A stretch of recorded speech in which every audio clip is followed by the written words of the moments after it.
గ్రామస్తుల్లో నుంచి ఒక యువతి వివాహిత పైకి లేచి, గురువుగారు నాకు మానసిక పరిస్థితి మీరు చెప్పినవన్నీ కూడా కొంతవరకు నేను అలా అదుపు తప్పింది. అందువల్ల నా మానసిక పరిస్థితి ఇప్పుడు చాలా ఇబ్బందికరంగా ఉంది. నాకు సరైన నిద్ర రావడం లేదు. తలనొప్పి వెంటనే వస్తూ ఉంది. ఈ వెంట తలనొప్పి రావడం వల్ల నేను పనులు సరిగ్గా చేయలేకపోతున్నాను. పిల్లలకు సరైనటువంటి పోషణ ఇవ్వలేకపోతున్నాను. నా భర్తకు సరైనటువంటి సమయానికి అందించలేకపోతున్నాను. దీనికి కారణం మీకు కూడా తెలుసుకోవచ్చు. అన్నీ చెప్పాలని నేను చెప్పలేను ఇక్కడ. ఎందుకంటే ఇక్కడ సమాజం, ఇక్కడ అందరూ ఉన్నారు.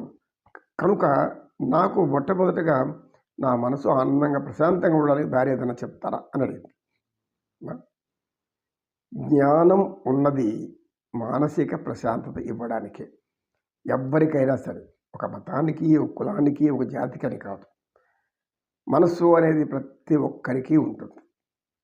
కాకపోతే జీవించే విధానాల్లో ఆయా దేశాల్లో అంటే ఆయా ప్రాంతాల్లో జీవిస్తున్న వారికి అనేక విధాలుగా మారుతుంది. వాతావరణ ప్రభావం వల్లనే ఈ మనసు వికలం చెందడానికి అనేక మందిలో అతి వికృతంగా ఉండడానికి, అతి సున్నితంగా ఉండడానికి ప్రాంతీయాలు కారణం కావచ్చు, పరిస్థితులు కారణం కావచ్చు, వాతావరణం కారణం కావచ్చు.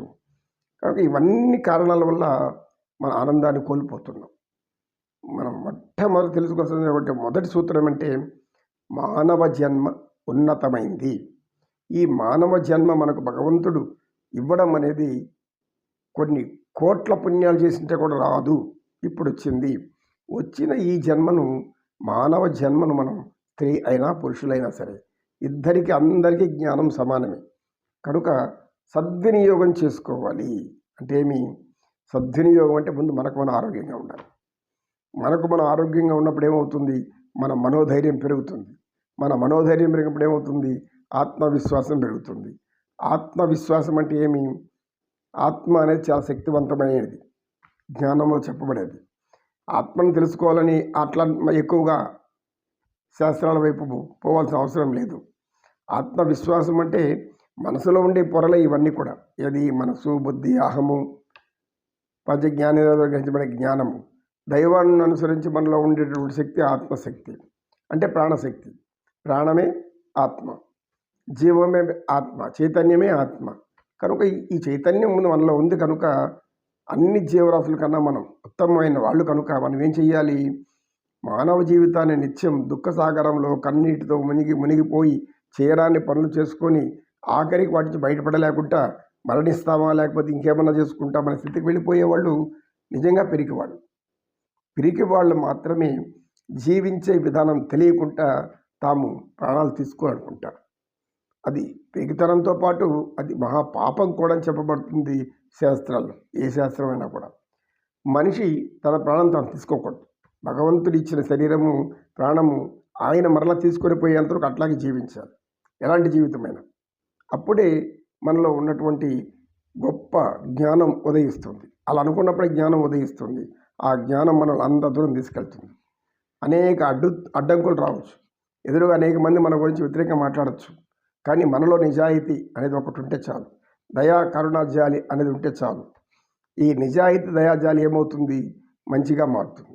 ఎప్పుడు నీలో మంచి అనేది లోపల ఉంటుందో బయట వాళ్ళని ఏమన్నా పట్టించుకోని అవసరం లేదు. బయట వాళ్ళు ఏదో ఈ శాస్త్రీయ మాట్లాడుతూ ఉంటారు.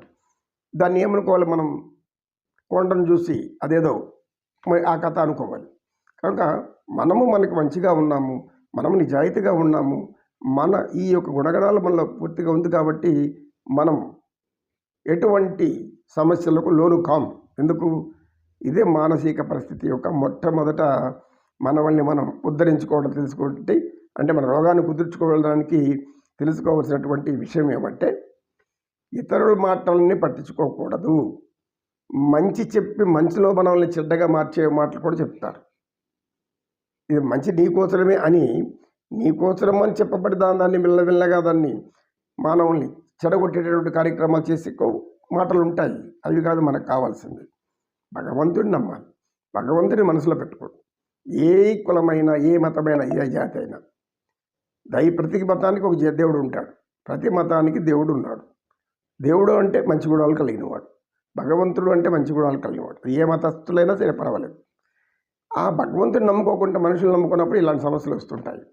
కనుక నీవు ఇక్కడ ఇంతమంది చెప్పలేకపోయినా నేను గ్రహించగలిగాను. ఏం గ్రహించగలిగానంటే నీ మానసిక పరిస్థితికి కారణం నీకు నువ్వే కొన్ని సృష్టించుకున్నటువంటి పనులు. అంటే మీ భార్య భర్తలు అయిన తర్వాత ఒకరిలో కలిగే భావాలు ఒకరు చెప్పుకోవాలి. అలా చెప్పుకోలేని పరిస్థితుల్లో నా ఇష్టంగా నేను బతుకుతాను, నీ ఇష్టంగా నువ్వు బతుకుని సహజంగా మొట్టమొదటి ఎవరు అంటే మగవాళ్ళు అనుకుంటారు. మగవాళ్ళే నేను అలవాట్లు చేసుకుంటాను, నన్ను సర్దుకొని బతుకు అని శాసించేటటువంటి శక్తి మొట్టమొదట మగవాళ్ళలోనే కలుగుతుంది. ఎందుకు అంటే అది తాను మగవాడు అనేటువంటి ఒక అభిమానం. దాన్ని అహం అంటాం. అహం అంటే నేను అని. నేను సంపాదిస్తున్నాను, నేను పోషిస్తున్నాను, నేను నీకు ఉద్ధరిస్తున్నాను, కాబట్టి నేనేం చేసిన ఒక ఉండాల్సిందే. అది ఎంత అనారోగ్యకరమైన విషయం అంటే అంత అనారోగ్య విషయం. నువ్వు సంపాదించినంత మాత్రాన, నువ్వు తెచ్చిపోసినంత మాత్రాన ఆమె నీకు సరైన పరిస్థితి అన్నం ఆహారం వండించలేకపోతే, సరైన ఆహారం ఇవ్వలేకపోతే నువ్వు ఆరోగ్యంగా ఉండగలుగుతావా? ఉండలేవు కదా. కనుక భార్యాభర్తలు మంచిని చర్చించుకొని అలా జీవితం గడుపుకుంటే ఆనందంగా ఉంటారు. ఎలా గడపడం? మళ్ళీ ఇద్దరు కూడా మంచి దారిలోనే ప్రయాణించేలాగా మార్చుకోవాలి. ఒకరు వేరే వ్యతిరేక దిశలో ఉంటారు, ఒకరు అనుకూల దిశలో ఉంటారు. ఈ అనుకూల దిశలో ఉండేవాళ్ళు వ్యతిరేక దిశలో ఉండేవాళ్ళు మార్చుకొని ప్రయత్నించాలి. దానికి ఏం కావాలి? అనంతమైన సహనం కావాలి. నీళ్ళు సహనం లోపించింది తల్లి.